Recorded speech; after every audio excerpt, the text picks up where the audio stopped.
Écoutez, ce sont notamment les concessions autoroutières qui arrivent à échéance, vous le savez, dans notre pays à partir de 2031 et qui vont pouvoir permettre de financer les infrastructures vieillissantes, à la fois ferroviaires, mais également nos projets routiers structurants, également nos fleuves, nos ponts, nos routes départementales ou communales. On sait qu'on a besoin d'investissements dans les infrastructures de transport, à la fois parce qu'elles sont vieillissantes, parce que plus on tarde à investir et plus il y a une dette grise qui se constitue.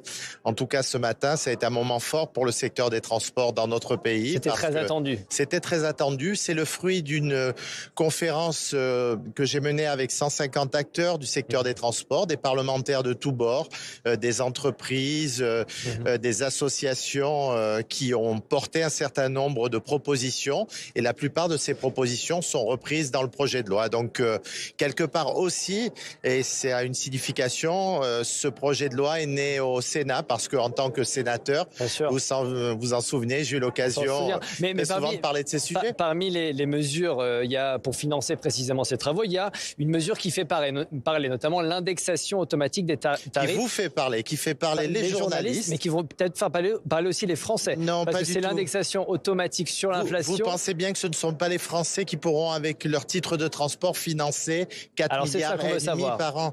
Alors, est-ce que les titres de transport vont augmenter? Est-ce que vous pouvez rassurer les Français aujourd'hui? Les titres de transport ne vont pas augmenter plus que l'inflation si les autorités organisatrices de transport, c'est-à-dire les collectivités, le décident. On est dans une liberté des collectivités pour mettre en place les tarifs.